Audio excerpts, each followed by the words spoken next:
분단 국가가 거의 세계 유일하다시피 하지 않습니까? 이 도발이 굉장히 많았습니다. 북한은 올 들어 16차례 미사일 도발을 감행했습니다. 남과 북의 관계가 서로 외국이 아니라 통일부는 반드시 필요하다.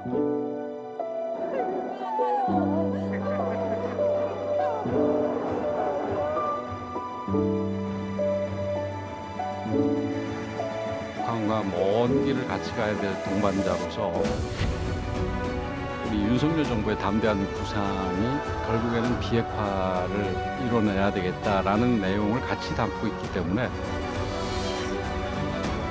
궁극적으로 핵을 포기할 수 있다. 저는 긍정적으로 생각을 합니다.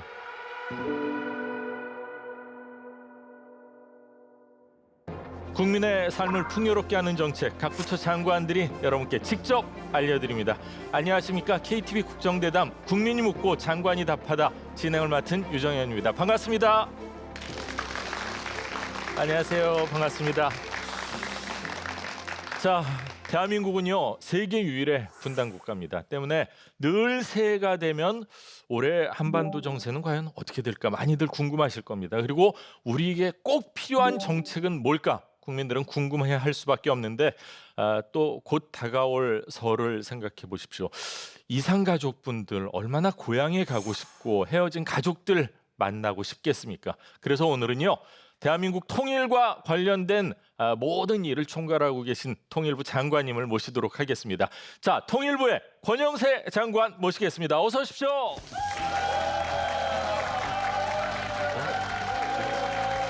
안녕하세요. 예, 안녕하십니까. 반갑습니다. 앉아주시죠. 네. 지금 방청객분이 아이 멋지시다 이렇게 말씀을 하셨는데 저희 너무 고맙네요. 새해거든요. 예. 시청자 여러분들께 새해 인사 덕담 좀 부탁드리겠습니다. 예, 안녕하십니까? 통일부 장관 권영세입니다. 우리가 그 새해 덕담을 시작할 때 예. 이제 지난해를 얘기하면서 뭐 다사다난했다 맞습니다. 이런 얘기를 하지 않습니까? 근데 작년이야말로 정말 다사다난했던 한 해인 것 같습니다. 여러 가지 뭐 전쟁도 있었고 예. 또 대통령 선거도 있었고 또 10월 말에는 안타까운 참사도 있었습니다. 맞습니다. 그래서 굉장히 그 정부에서 일을 하고 있는 사람으로서 그리고 특히 참사의 경우에 있어서는 제가 그 지역의 국회의원이기도 해서 예. 이 희생되신 분들께 굉장히 죄송하고 또 그 국민 여러분들께도 좀 죄송하고 그런데 올해는 그 토끼해 예. 좋은 일들만 가득 있었으면 좋겠습니다. 토끼는 사실 보기만 해도 이렇게 그렇죠. 웃음 사랑스럽고 짓게 그리고 사랑스럽죠. 사랑스럽고 맞습니다. 얼굴에 이렇게 웃음이 나올 수가 있는 그렇죠. 동물 아닙니까? 그래서 예. 올해는 정말 우리 국민들 모두가 정말 입에서 웃음이 끊이지 않고 좋은 일만 가득한 그런 한 해가 됐으면 좋겠습니다. 예. 예. 박수 한번 부탁드리겠습니다. 예. 새해 덕담 지금 저희 방송을 보고 계신 모든 시청자분들에게 새해 토끼처럼 좋은 일, 웃을 일이 많았으면 좋겠다 이렇게 덕담을 예. 해주셨습니다. 작년 5월에 통일부 장관에 이제 취임을 하셨는데 그렇죠. 8개월 정도 시간이 예, 흘렀습니다. 그 시간이 빨리 잠깐 만에 흘렀죠. 흘러가는 것 같습니다. 그렇습니다. 그리고 제 기억이 맞다면 2021년도에 정치권 일부에서지만 통일부를 좀 없애야 되는 거 아니냐 이런 주장도 있었는데 그 당시에 굉장히 좀 반대한 목소리를 크게 내셨던 기억이거든요. 예. 그 당시에 반대하셨던 이유는 뭐고 지금 이렇게 통일부 장관은 또 직접 해보시니까 왜 통일부가 꼭 필요한지에 대해서 좀 말씀을 해주시죠. 그러니까 사실은 통일부가 지금 아까 우리가 처음에 시작할 때 얘기하셨듯이 예, 그 분단 국가가 거의 세계 유일하다시피 맞습니다. 하지 않습니까? 예. 그런 상황이기 때문에 통일부를 두고 있는 나라도 거의 유일하다시피 합니다. 그렇겠네요. 그래서 사실은 통일부를 없애야 된다라는 얘기가 뭐 처음 나온 게 아니라 2007년도에도 잠시 그런 얘기가 있었습니다. 예, 그러다가 이제 2021년 대선을 앞두고 또 그런 얘기가 나왔습니다만 분단 국가에서 특히 한민족으로 있다가 분단이 된 나라에서 그렇죠. 그러니까 서로 남과 북이 한 민족이고 또 서로 다른 국가가 아니니까 언어가 통하지 않습니까? 그렇죠. 그리고 서로 다른 나라가 되면은 예, 나중 완전히 다른 나라가 되면은 나중에 통일하는데도 굉장히 애로사항이 많습니다. 예. 근데 외교부나 이런 데서 이 남북 문제, 지금 우리나라 경우에는 남북 문제겠지요. 이걸 외교부나 이런 데서 다룬다면은 그거는 서로 외국으로 취급하는 거 아니겠습니까? 그렇네요. 그럼 나중에 우리가 통일할 때 주변 국가가 니들 서로 남의 나라인데 어떻게 통일을 그렇게 쉽게 하냐 하고 반대를 했을 경우에 명분이 없습니다. 그렇습니다. 그래서 남북 기본 합의서나 뭐 예. 이런 데도 남과 북의 관계가 서로 외국이 아니라 예. 통일을 지향하는 과정에서 생긴 잠정적인 특수관계이지 음. 대외적으로 유엔에 같이 가입하고 그랬습니다마는 남과 북 관계는 서로 외국이 아니다. 그렇기 때문에 그 남과 북의 관계를 다루는 거는 통일부라는 특수한 부처가 반드시 필요하다라는 게 제 생각이고 예. 또 많은 분들이 동의를 해주셔서 통일부가 계속해서 유지하고 있는데 뭐 제가 국회의원 하면서도 외교통일위원회에서 뭐 이쪽을 많이 봤습니다마는 예. 막상 통일부 장관이 돼서 실제로 일을 하면서도 통일부는 반드시 필요하다. 예. 그 남과 북의 관계에서 외교부의 관점에서 볼 게 있고 또 국방부의 관점에서 볼 게 그렇죠. 있지만 맞습니다. 통일부의 관점에서 볼 문제도 굉장히 많다. 그렇기 때문에 통일부는 절대로 있어야 되는 부처다. 이렇게 다시 한번 말씀드리고 싶습니다. 그렇군요. 여기 계신 분들도 좀 예. 동의를 많이 해주시고 지지를 해주시길 부탁드리겠습니다. 동의를 하시면 이럴 때 박수 한번 치고 맞습니다 이렇게 해주셔야죠. 감사합니다. 장관님께서는 사실 여러분이 잘 아시는지 모르겠는데 검사 생활을 오래 하셨어요. 검사 생활을 오래 하셨는데 아마 대한민국 검사 가운데 이런 경험을 하시는 유일한 검사실 거라고 저는 생각이 드는데 뭐냐면은 독일 연방 법무부 파견 검사 네. 생활을 하셨는데 파견 됐을 때 동독 서독이 통일이 된 건가요? 예, 아니면- 된 직후입니다. 제가 92년도에 그 독일 법무부 통일국이라는 데를 파견을 갔습니다. 근데 그때가 여러분들 이제 나이가 좀 드신 분들은 기억하시겠습니다만 92년도가 북한이 굉장히 어려워서 예. 고난의 행군 초입 무렵입니다. 그래서 당시에 그리고 뭐 동구권이 무너진 직후라 되나 가지고 우리나라도 조만간에 통일이 될 것이다 이렇게 생각을 하고 독일 법무부에서 그 당시 이제 이 동서독이 이 통합이 되면서 여러 가지 어려운 문제들이 있었습니다. 뭐 동독 지역의 그 사회 선생님 같은 경우에 좀 이상한 내용을 가르쳤을 거 아니겠어요? 공산주의의 그렇겠죠. 우월성 뭐 이런 거를 가르쳤을 예. 텐데 한편으로는 재교육을 시키고 그렇네요. 그러니까 민주주의 교육을 시키고 또 다른 한편으로는 당장 투입해서 아이들을 가르칠 선생님들은 이제 서독에서 이렇게 보내주고 예. 뭐 이런 부분들을 이거 사실은 보러 갔는데 근데 그 통합 작업은 뭐 지금 그로부터 지금 한 30년이 지났습니다만은 뭐 지금 통합 작업을 할 때는 아니고 예. 여전히 우리는 그 통일 내지는 그 아직 통일까지 가지도 못하고 남북 간에 지금 대화라도 제대로 하기를 바라는 그런 상태가 있다라는 게 굉장히 아쉽습니다만은 예. 뭐 나중에 차차 얘기가 되겠습니다만 그 독일에서의 경험들이 저한테 굉장히 그 소중한 경험이 됐습니다. 그렇군요. 작년 10월에 이제 독일을 방문을 하셔서 독일 예. 대통령도 만나고 많은 고위층 인사들을 만났다고 알고 있는데 독일 통일이 주는 시사점, 대한민국이 이것만큼은 꼭 좀 본받아야 되겠다 뭐 이런 게 있을까요?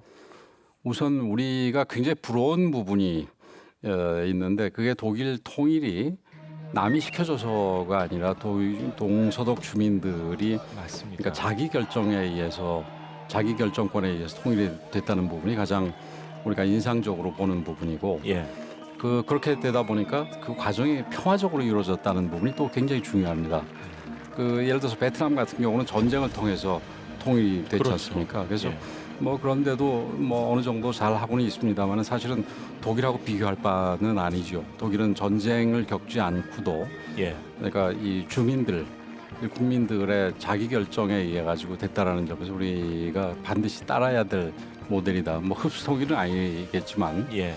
이런 평화적으로 자기 결정에 의한 통일 부분은 우리가 반드시 따라야 될 부분이다 이렇게 생각을 합니다. 그렇군요. 그리고 한 가지만 더 말씀을 드리면은 이 독일 부분이 이제 제가 방문했을 때 작년이니까 통일이 된 지가 32년이 된 거 아니겠습니까? 예. 근데 아직도 이 동독과 서독 사이에 그 묘한 이 정체성 차이랄까요? 갈등이라는 약간의 건 갈등 같은 있겠죠. 게 예. 있었습니다.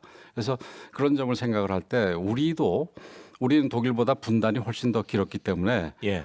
그런 식의 갈등이 훨씬 더 클 가능성이 있습니다. 그래서 이 아직 분단 상태로 남아 있을 때부터 이 북한과 대한민국이 이렇게 이질화되는 부분을 이제 중단하고 더 이렇게 동질화시키기 위해서 말부터 뭐 인식부터 여러 가지를 이 바꿔가는 노력을 해야 되는데 그러기 위해서는 우선 대화부터 시작을 해야 되겠죠. 그렇죠. 자, 뒤에 사진 좀 설명해 예. 주시죠. 독일과 정말 깊은 인연이 있어요.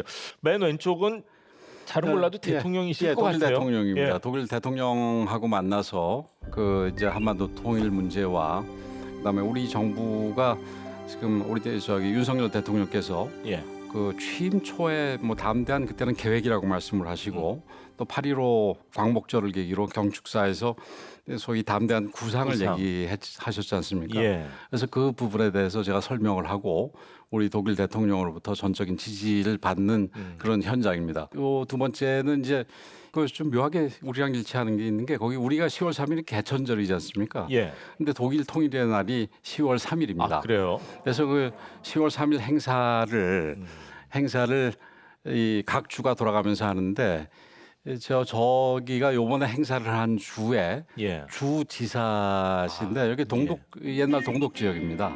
그래서 동독 출신의 주지사라서 요 22는 조금 이자 이렇게 된 거는 아. 2022년이라는 뜻이고 그러니까 2022년도다 그렇죠. 그걸 의미한 예, 예, 건데 그걸 의미한 형상화하니까 2가 이렇게 그게 하트가 되는 하트처럼 건 또 됐죠. 처음 알았네요. 근데 통일 기준으로 하면 32년입니다. 90년도에 32년. 됐으니까. 예. 그래서 그분이랑 꼭 기념탑에서 저 뒤에 하트도 그 똑같은 모양입니다. 아, 저거랑. 22년. 예, 예. 그다음 요 아래는 요 방명록 아래는 같은데. 이게 이제 대통령 만나기 위해서 대통령 궁으로 들어가면서 방명록을 작성을 하지 않습니까? 그래서 예. 방명록 작성하는 중입니다. 그리고 저 오른쪽에 계신 분은 어디서 많이 뵌 분인데 누군지 잘 기억이 안 나는데요. 이분이 그 올라프 숄츠라고 예. 그 현재 독일 총리입니다. 아, 총리시군요. 예, 독일은 여러분들이 잘 아시다시피 이게 의원내각제 국가이기 때문에 그렇죠. 앞에 계신 대통령보다도 사실은 총리가 예, 더 총리가 더 그렇죠. 이제 실권을 잡고 있죠. 이 예. 대통령은 약간 명예직 같은 거고 실제 일을 하는 거는 이 숄츠라는 분이 총리로서 담당하는. 그래서 그런지 얼굴이 더 훨씬 낯이 익어요. 예, 예, 많이 등장을 하죠. 예, 예. 사진만 이렇게 보더라도 통일부 장관이 되신 이후에 굉장히 바쁜 일정을 보내고 계시다 이런 생각이 그렇습니다. 드는데 자 이제 본격적으로 이제 통일부 정책에 대한 이야기를 좀 갖도록 하겠습니다. 자 키워드로 알아볼 텐데 첫 번째 키워드 뭔지 공개하겠습니다. 자 첫 번째 키워드는 도발입니다. 지난 연말 뭐 북한 노동당 중앙위원회 전원회의가 진행이 됐는데 여기서 이제 핵무력 뭐 공고하겠다 뭐 이런 뭐 여러 가지 얘기가 나오고 예. 대한민국을 이제 분명히 적으로 적시를 했습니다. 올해도 안타깝게도 북한의 도발은 계속 될까요? 어떻습니까? 어떻게 예상하시는지요? 그 참 새 프로그램에서 좀 기분 좋은 말씀을 드려야 되는데 예. 그 남북 관계에서는 아쉽게도 지금 그런 얘기를 드리기는 조금 힘든 상황입니다. 예. 그 도발이 아까 키워드였었는데 도발이 지금 최근에 제일 많았습니다만은 그 도발에 되기 이전에 2019년 하노이에서 그 이 북한과 미국 간의 회담이 결렬된 뒤에 남북 관계가 거의 뭐 단절되다시피 하고 그리고 특히 작년에는 뭐 여러 가지로 그러니까 미국의 중간 선거도 있었고 우리 대통령 선거도 있고 그렇죠. 그래서 새로운 정부가 출범을 하다 보니까 북한이 아무래도 좀 예년의 예로 볼 때 우리 새 정부의 대북 정책에 좀 그러니까 압박을 통해서 길들이기를 하려고 그런 측면이 있어서 그런지 늘상 좀 그래왔죠. 예, 늘상 그래 왔습니다. 정권 예. 초기에는 지금 비용으로 추산하면 거의 1조 원 가까운 돈을 그 미사일 도발에 쏟아부었다는 국민들은 겁니다. 너무너무 힘든 그렇죠. 상황에서도 예, 1조 원이면은 북한 주민들이 지금 식량이 부족한 상황에서 그 부족한 식량을 전체를 살 수 있는 어마어마한 돈이라는 양이네요. 거지요. 1조 원 하면 뭐 그 자체로도 어마어마한 그렇죠. 돈 아니겠습니까? 그리고 이제 또 걱정스러운 부분은 방금 그 사회자께서 말씀하셨듯이 예. 중앙위 전체회 연말에 열리는 데서도 뭐 비슷한 식의 어떤 이 협박적인 얘기를 하고 예. 작년의 마지막 날과 올해 저기 첫날의 시작을 마지막 날의 마감과 첫날의 시작을 미사일 도발로 마감을 하고 또 시작을 하고 그랬습니다. 그래서 그런 걸로 볼 때 올 한 해도 그 많은 분들이 예상을 할 때 이제 도발이 지속이 될 거고 북한 입장에서는 소위 강대강 한반도에 있어서 긴장을 좀 고조시키는 것이 예. 전체적으로 내부적으로도 유리하고 자기네들 체제를 조금 뭐랄까 안정화시키는다 그럴까요? 그리고 예. 그다음에 외부 환경도 지금 유크레인 전쟁으로 인해서 그 북한과 중국과 러시아가 좀 든든하게 한 편이 되고 있지 않습니까? 예. 그래서 이런 거를 고려할 때 조금 더 압박을 하는 것이 우리 대한민국으로부터 조금 더 이 양보를 받아낼 수 있는 게 있는 방법이라고 생각을 하고 아마 조금 긴장 조성하는 방향 쪽으로 나올 것 같아서 사실은 뭐 걱정을 많이 하고 있습니다. 그렇군요. 자, 계속해서 두 번째 키워드 공개합니다. 담대한 구상. 아까도 조금 전에 말씀을 하셨지만 윤석열 대통령께서 8.15 경축사에서 담대한 구상을 제안을 했습니다. 예. 북한의 도발, 크고 작은 도발은 계속되고 있지만 유효한 거죠. 예, 물론입니다. 그 사실은 다른 여태까지 그 대북 정책 정권이 바뀌면서 이렇게 대북 정책을 각 정권마다 나름대로 강조점을 두고 해온 게 있었습니다. 근데 이 우리 윤석열 정부의 담대한 구상이 이전 정부와 차이가 나는 부분이 그 사실은 지금같이 어려운 상황에서도 그 어려운 상황을 헤치고 그러니까 대화의 판으로 이끌어내서 예. 결국에는 비핵화를 이뤄내야 되겠다라는 내용을 같이 담고 있기 때문에 그런 점에서 좀 이 차별성이 있다 이렇게 얘기를 드릴 수가 있습니다. 실질적인 비핵화로 전환한다면 그 단계에 맞춰 북한의 경제와 민생을 획기적으로 개선할 수 있는 담대한 구상을 지금 이 자리에서 제안합니다. 그래서 결국은 북한이 대화로 예. 나오게 만든다라는 점에서 대화는 다이얼로그이지 않습니까? 그래서 예. 소위 3D로 우리가 표현을 합니다. 근데 아직 대화의 장이 열리지는 않았지만 우리가 대화의 장으로 이끌어내기 위한 억지, 이 디터런스와 그다음에 그 단념시키기 위한 노력, 디스웨이전을 위한 노력은 계속해서 하고 있다라는 점에서 담대한 구상이 이미 이제 출발은 했다 이렇게 말씀드릴 수 있습니다. 그렇군요. 자, 통일부 장관께서도 취임하신 지 한 8개월 동안 정말 바쁜 일정을 보내셨는데 저희가 영상으로 좀 준비를 해봤습니다. 네. 만나보시죠. 10만 명의 납북자분들이 북에서 겪으셨을 고초를 생각하면 이 순간에도 가슴이 먹먹해집니다. 체제와 이념의 차이가 가족을 갈라놓을 수는 없습니다. 정부는 남북 당국 간 회담을 개최하여 이산 가족 문제를 논의할 것을 북한 당국에 공개적으로 제의합니다.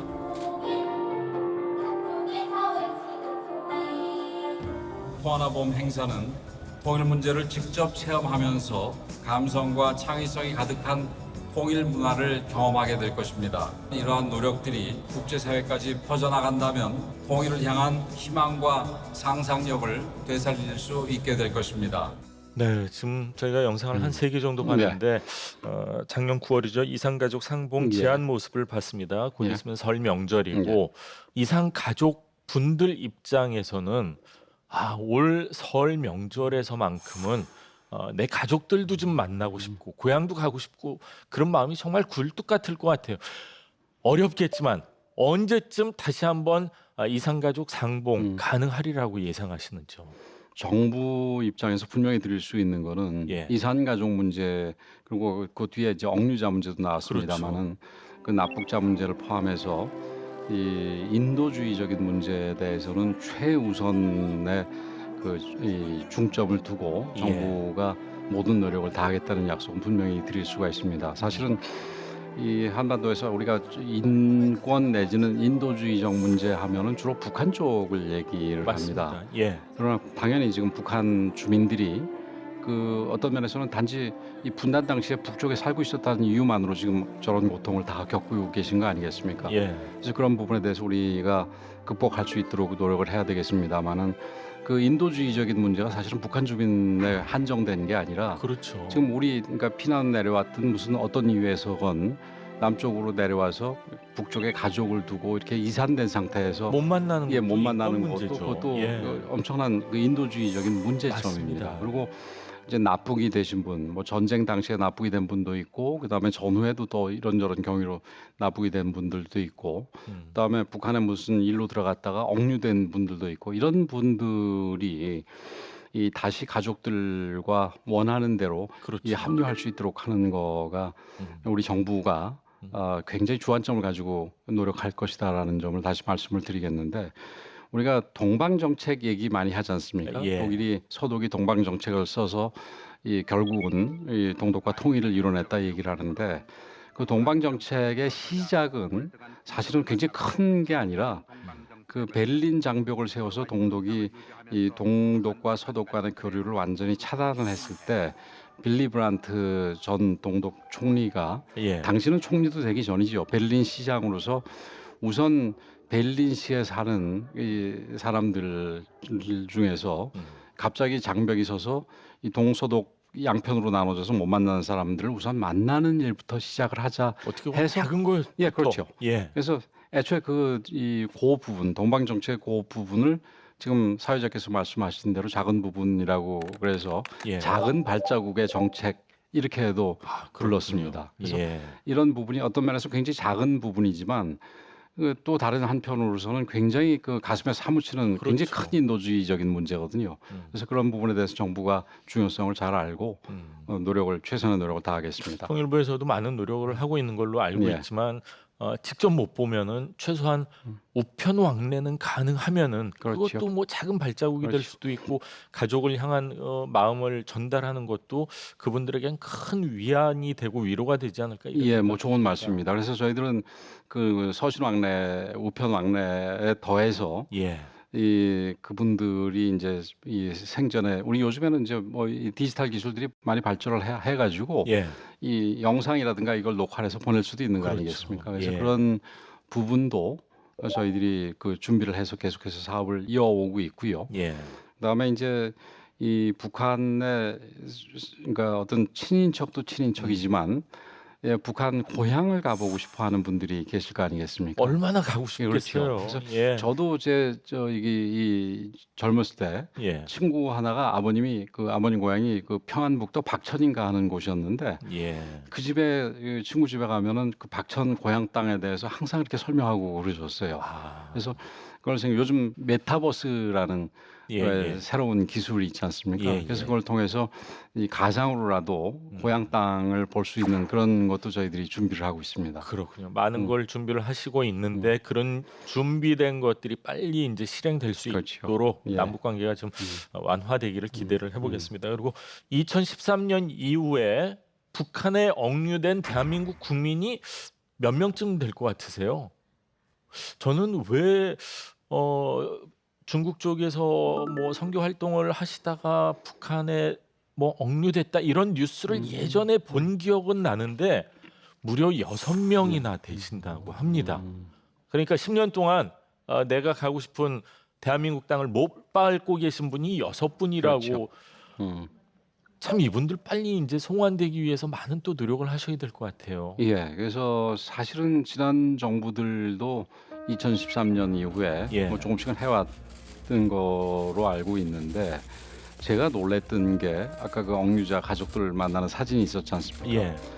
그분들이 억류된 뒤에 통일부 장관이 억류자 가족을 만난 게 처음이랍니다. 그래요. 그래서 노력은 해왔지만 그렇게 노력을 많이 하지는 않았다라는 비판으로부터 이 우리 정부들, 지나간 정부들 포함해서 우리가 면하기는 좀 어려울 것 같습니다. 예. 그래서 특히 억류자 같은 부분은 작년에 그 프놈펜에서 열린 한미일 정상회담에서 정상회담을 마치고 공동 성명을 낼 때 이 예. 억류자들의 조속한 송환 부분에 대해서도 담겼습니다. 그래서 우리 대통령께서도 그렇고 또 대통령께서 주도하셔서 우리 국제사회에서도 억류자에 대해서 관심을 갖고 있는 만큼 통일부도 더욱더 노력을 할 생각이고, 이제 앞으로 대화가 열리게 되면은 이산 가족 문제 또 납북자 문제와 아울러서 이 억류자 문제도 최우선의 순위에 두고 이 문제를 해결해 나갈 생각입니다.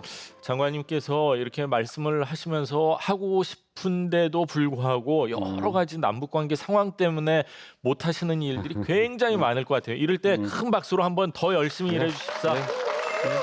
힘을 좀 불어 넣어 주십시오. 자, 계속해서 저희가 또 영상을 준비해 봤습니다. 만나보시죠. 자, 지금 양준혁 선수하고 야구장을 방문하셨습니다. 고척돔 같아요. 예. 시타를 하셨군요. 저는 북한과 대화의 문을 여는 노력을 포기하지 않고 끝까지 최선을 다해 북한을 설득해 나갈 생각입니다. 대한민국과 국제사회가 힘과 의지를 하나로 모을 수 있도록 여기 계신 여러분들께서 많은 관심과 성원을 보내주시기 바랍니다. 자, 두 번째 영상은 좀 이해가 되겠는데 고척돔에서 야구장에 가셔서 시타를 하셨어요. 통일부 장관 역할과 시타 잘 이렇게 매치가 안 되거든요. 그렇죠. 설명 좀 예. 해주시죠. 저 양준혁 선수가 예, 이 탈북민 그 청년들 예, 그리고 다문화 가정 그 청년들을 위해서 예. 이 야구단을 만들어서 이게 이 자선 야구 시합 같은 거를 하는 겁니다. 아, 그래요. 그래서 탈북민 자녀들이 있기 때문에 음. 그 저보고 와서 시타를 해달라 그래서 제가 예. 흔쾌히 나갔습니다. 예. 그래서 어쨌든 그런 경험을 주고 있는 부분이 너무 예. 고마워서 그래서 제가 그 시타를 했는데 던진 분은 그러니까 탈북민 여학생이었어요. 여학생이요. 근데 공이 아. 조금 떼굴떼굴 굴러와가지고 제가 이게 밑으로 숙여가지고 예, 맞히셨습니까? 맞추려고 그랬는데 못 맞췄습니다. 그렇군요.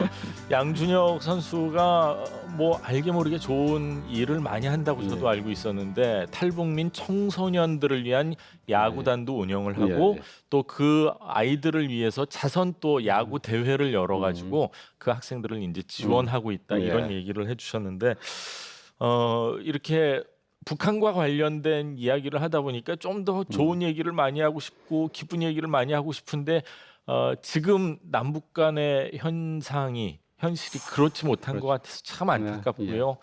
대한민국에 정착한다는 게 경쟁 체제가 아닌 북한에서 살다 왔을 때 쉽지만은 않은 일일 것 같습니다. 정착을 위해서 통일부에서 앞으로 어떤 계획을 갖고 계신지요? 그 사실 어떤 분들은 그 탈북민이라고 이 뭐 특별히 더 할 이유가 뭐가 있냐 이렇게 얘기하시는 분도 있을 거라고 생각이 됩니다. 우리 뭐 국민들도 고독사 하시는 분들이 있고 예. 또 어려운 분들이 많이 계신데 근데 이제 우리가 공정이라는 측면에서 보더라도 우리 여기서 계속 사시던 분들하고 이 북한에 사시다가 뿌리채 넘어와 가지고 여기서 새롭게 이식이 돼야 되는 그런 거하고는 우리가 분명히 차이가 있다고 생각을 합니다. 그래서 이분들에 대해서는 우리가 더 좀 관심을 가지고 더 지원을 좀 해야 될 필요가 있고요. 그다음에 또 한편으로는 이 분들이 그 북한 주민들한테 아주 좋은 본보기가 될 수도 있습니다.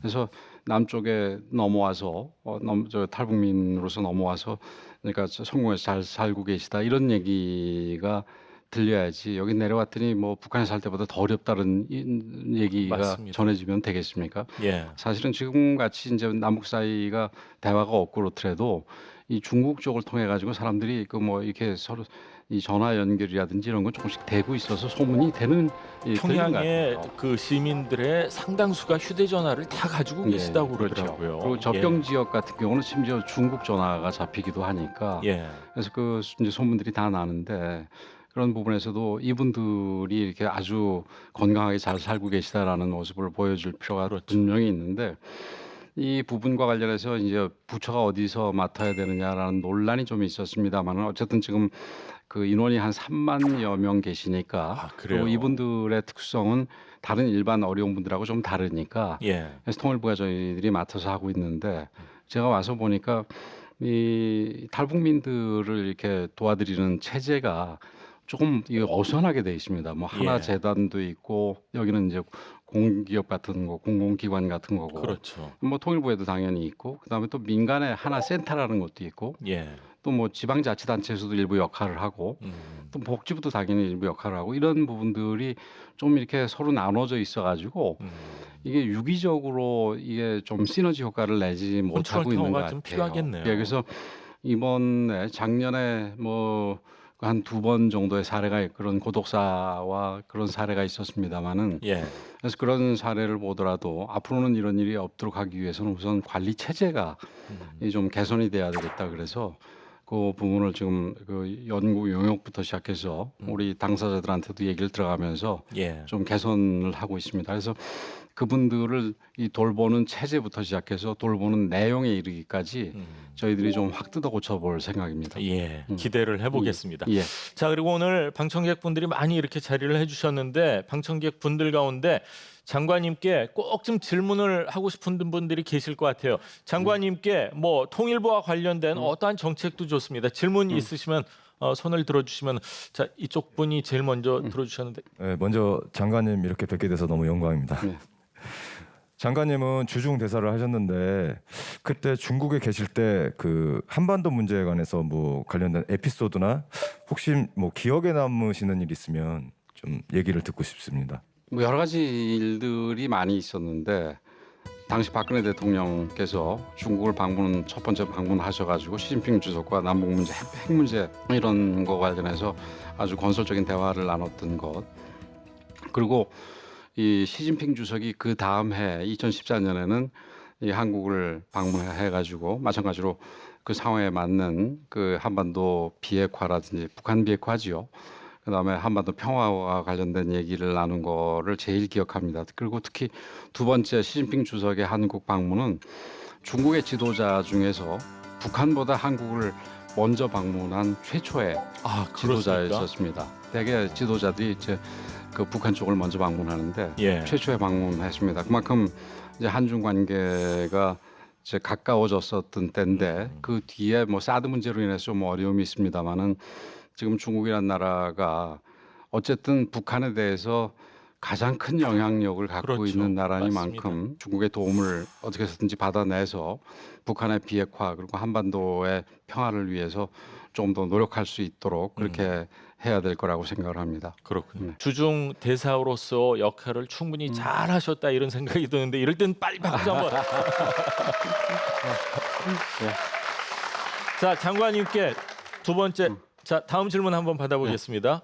자, 요즘 사실 무인기도 날아다니고 뭐 핵실험도 한다고 하고 긴장이 높아지다 보니까 사실 무슨 일이 정말 일어나는 거 아닌가 걱정이 되는 요즘인데 혹시 장관님께서는 남북 관계에서 지금 가장 시급한 문제가 뭐라고 생각하시는지 여쭤보고 싶습니다. 저는 사실은 중간에 가장 큰 이정표에 해당되는 부분은 비핵화라고 생각을 합니다. 예. 그래서 북한이 핵을 가지고 있는 상황에서 남과 북이 제대로 이 좋은 관계로 통일로 지향하는 건설적인 관계로 나가기가 굉장히 쉽지 않습니다. 그래서 사실은 담대한 구상도 일반적인 통일 방안이라기보다는 그 북한의 비핵화를 이뤄내는 방안이거든요. 궁극적으로는 대화를 해야지 그게 이제 비핵화의 실제적인 절차가 진행될 수 있는 거 아니겠습니까? 그래서 가장 시급한 일은 지금 대화가 단절되고 있는데 올해는 어떤 형태로든지 간에 그 작은 이슈와 관련된 뭐 예를 들어서 무슨 뭐 농업 협력이라든지 기후 협력이라든지 이산 가족 문제라든지 억류자 문제라든지 뭐 이 그 중에서 좀 쉬운 부분이라도 이게 대화가 이루어지는 게 가장 우선이라고 생각이 됩니다. 그래서 통일부도 올해는 어떻게 해서든지 이 북한과 대화를 시작할 수 있도록 그렇게 생각을 하고 있습니다. 최소한의 상대방에 대한 믿음이 없이는 쉽지는 않겠지만 믿음만 생긴다면은 충분히 또 가능하겠다 이런 생각이 그렇죠. 듭니다. 아무리 작은 이슈와 관련된 대화라도 그렇죠. 대화가 시작돼야 된다. 예. 그게 올해 가장 중요한 부분이다. 이렇게 얘기한 이유가 거기에 있습니다. 예, 그렇군요. 이번에는 길거리로 직접 한번 나가봤습니다. 만나보시죠. 부모님들이 이산 가족이시라 이북에 할아버지 할머니하고 작은아버지가 못 내려오셨거든요. 그래서 이렇게 북한 주민들이 너무 힘들게 산다고 하는데 우리나라 통일부에서는 정말 그쪽 주민들에 대한 인권에 대해서 어떤 계획을 가지고 계신지, 어떤 대책이 있으신지 그게 좀 궁금합니다. 자, 북한 주민의 인권 통일부가 무엇을 할 수 있을까요?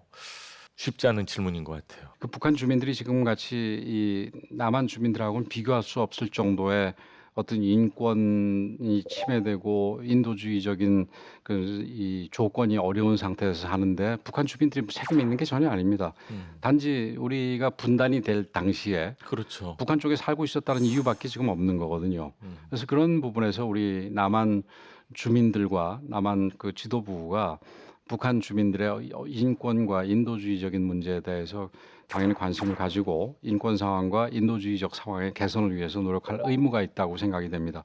뭐 제가 인권에다가 인도주의적인 문제까지 붙여서 얘기를 하는데 사실은 인권이 무슨 표현의 자유, 무슨 정치적 자유 이런 부분도 있지만 인도주의적인 문제들 예를 들어서 결핍으로부터의 자유 그러니까 우리가 이 부족함이 음식이 부족하고 그다음에 살집이 부족하고 이런 데로부터의 자유 그건 또 다른 한편으로 보면 인도주의적인 문제라고 얘기할 수 있지 않습니까? 예. 그래서 이런 부분하고는 좀 결합을 해서 생각을 해야 된다고 저는 보고요.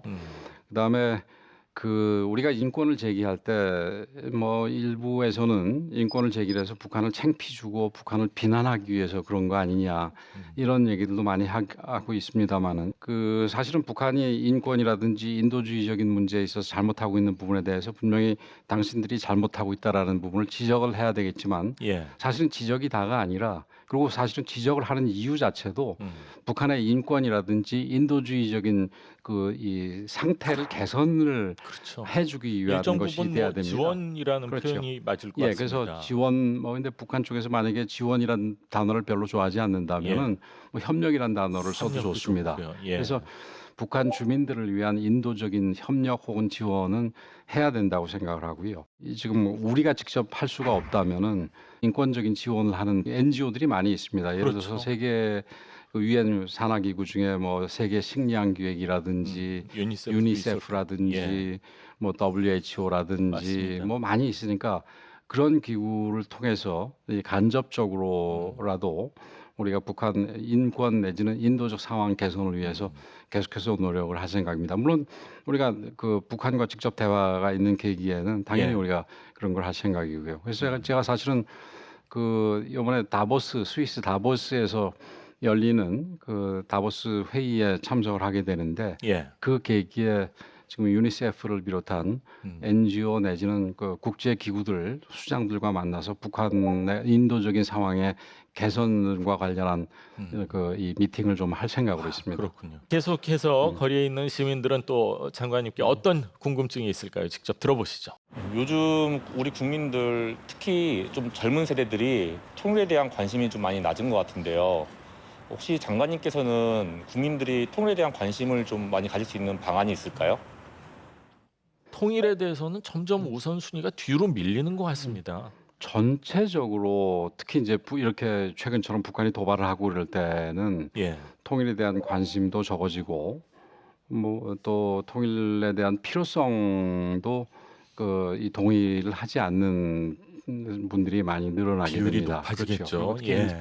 특히 이제 요즘 같은 경우에 젊은 분들이 굉장히 어렵잖아요. 취직하기도 힘들고 예. 먹고 살기도 힘들고 뭐 이런 상황이니까 젊은 층들이 더군다나 조금 멀어지게 돼 있는데 다행인 게 우리 젊은이들이 굉장히 그 가치적인 보편적인 가치에 대해서 그 이 중요하게 생각을 하는 부분들이 있어서 특히 공정과 같은 가치에 대해서 굉장히 민감하지 않습니까? 예. 근데 그런 부분과 관련해서 우리가 아까도 말씀드렸듯이 북한 주민들은 똑같은 민족이고 어떤 면에서는 우리의 뭐 이웃이고 친척이고 그럴 맞습니다. 수가 있는데 단지 그러니까 그 사람들은 북쪽에 있기 때문에 지금 어려움을 겪고 있고 그다음에 우리는 남쪽에 있기 때문에 어렵다고 얘기하지만 그래도 상대적으로 훨씬 나은 처지에 있다. 그러니까 우리가 북한에 있는 주민들에 대해서 관심을 가져야 된다. 이런 부분에 대해서 잘 얘기를 하면은 또 동의를 하고 예. 그렇습니다. 그리고 그러니까 젊은 친구들이 또 굉장히 어떤 면에서는 현실적인 측면도 있기 때문에 예를 들면은 우리가 통일이 될 경우에 더 이상 코리아 리스크도 없고 그렇죠. 그다음에 우리의 북한과 합쳐서 우리의 경제 규모가 커지게 될 경우에 예. 젊은 친구들이 마음껏 활동할 이 기회라든지 그런 부분들이 이제 넓어진다라는 부분에 대해서 얘기를 하게 된다면은 전체적으로는 동의를 하는 것 같습니다. 그래서 어떤 면에서는 지지하지 않는 부분들이 있기 때문에 우리가 전통적인 수단 외에 뭐 SNS라든지 뉴미디어라든지 아까도 말씀드린 메타버스라든지 맞습니다. 이런 새로운 디지털 수단으로 접근을 하게 되고 또 이렇게 더 우리가 소위 아웃리치라고 우리가 다가가게 되면은 얼마든지 바꿀 수 있다고 생각을 합니다. 그래서 그 부분은 그러니까 정부가 얼마나 노력하느냐에 따라 달려 그리고 우리 사회가 얼마나 더 노력하느냐에 따라 달려 있는 부분이라고도 생각을 합니다. 그렇군요. 남북 관계가 조속히 좀 정상화되고 화해 모드가 이제 진행이 됐을 때를 기대해 보면서 새롭게 추진할 정책에 대해서 들어보는 정책 언박싱 순서입니다. 자, 통일부에서는 2023년도 가장 좀 중점적으로 추진할 업무 목표라고 해야 될까요? 뭐가 있을까요? 지금 여태까지 조금씩 얘기한 것 중에 뭐 대부분 들어 있습니다만은 우선 담대한 구상을 조금 더 구체화하고 예. 그래서 담대한 구상이 실제 실행될 수 있도록 노력을 하고 그다음에 이제 북한 인권 내지는 인도주의적 상황의 개선을 위해서 노력을 하고 예. 또 이제 북한 이탈 주민들 여기서 제대로 잘 정착하실 수 있도록 그렇게 노력을 하고 그다음에 이 중장기적으로 우리가 통일을 하기 위해서 여러 가지 제도적인 기반이라든가 이런 것들도 잘 만들어내고 그다음에 아까 말씀하셨듯이 통일에 대한 관심들이 점점 식어가고 있는데 그런 부분이 개선이 될 수 있도록 우리가 적극적으로 좀 다가서는 노력을 해야 될 거라고 저희들은 뭐 각오를 하고 있습니다. 근데 이제 특히 대북 관계로만 좁혀서 얘기를 한다면은 올해는 반드시 북한과 이 건설적인 대화가 이루어질 수 있도록 그 부분에 대해서 역점을 두고 일을 해나갈 생각입니다. 그렇군요. 자, 장관님께서 예전서부터 정권과 관계없이 이어달리기가 중요하다 강조를 하셨습니다. 정권과 관계없이 통일부가 이것만큼은 계속 추진을 해야 된다. 좀 힘줘 말씀하고 싶으신 게 있으신죠? 북한 문제를 어떻게 바라보느냐가 중요한 기준이 되는데 그렇기 때문에 사실은 이 대북 정책이라는 게 굉장히 첨예하게 대립이 돼 있는 겁니다. 맞습니다. 그리고 또 그렇기 때문에 이게 한쪽의 주장만 계속해서 간다 그러면 다른 한쪽에서는 전혀 이 도움을 받지 못하는 겁니다. 근데 정부의 정책이 무슨 경제 정책이든 사회 정책이든 국민들의 폭넓은 지지를 받지 못하면은 그 정책이 성공할 수 없는데 특히 대북 정책 같이 이 우리 모든 국민들이 민감하게 생각하는 부분에 있어서는 예. 이게 좀 더 폭넓은 지지를 받지 못하면은 그건 절대 성공을 할 수가 없습니다. 우리 내부가 갈라져 있다라는 걸 북한도 또 잘 알고 있거든요.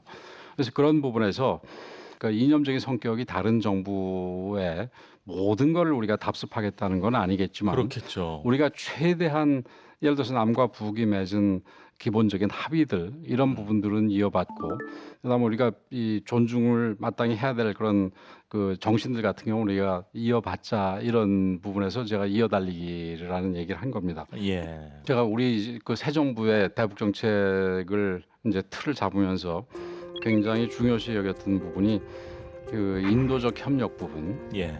이런 부분들 같은 경우는 우리가 북한과 우리 대한민국 사이에 좀 북한의 도발로 인해서 좀 안 좋아졌을 경우에는 북한은 뭐하러 지원하느냐 뭐 이런 얘기들이 얼마든지 나올 수 있을 거 아니겠습니까? 예. 그래서 그런 부분들을 우리가 앞으로 북한과 먼 길을 같이 가야 될 동반자로서 조금 안 좋은 일이 있다 하더라도 우리가 변함없이 인도적인 협력 지원을 하는 거가 그게 반드시 이 남과 북의 궁극적인 통일을 위해서 그리고 그 전에 그 정상화로 해서 반드시 필요하다고 생각을 해서 이 일부 계층에서는 인도적 협력 부분에 대해서 이 정치 상황과 연계해야 된다는 주장도 있습니다만은 예. 저희는 그 이어달리기의 정신에 따라서 그런 부분을 반드시 정치상 군사 상황과 상관없이 해야 된다 이렇게 강조를 해왔고 지금 우리 기본 정신으로 원칙으로 지금 확립이 됐습니다. 그렇군요. 자, 마지막으로 통일부 정책에 관심이 있는 국민들이 참 많이 계시는데요. 그분들에게 드리고 싶은 마지막 말씀이 있으시면 정리해 주시죠.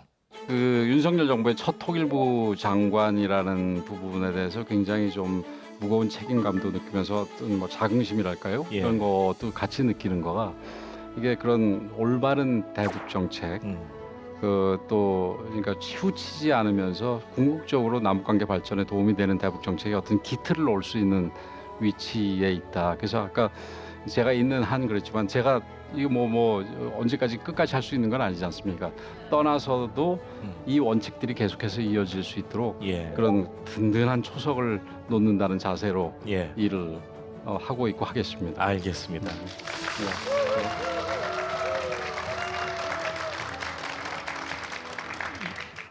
자, 통일부가 앞으로 더 왕성하게 일할 수 있는 남북 화해 무드가 빨리 조성되기를 기대해 보겠습니다. 오늘 권영세 장관님 나와주셔서 감사합니다. 고맙습니다. 예, 고맙습니다.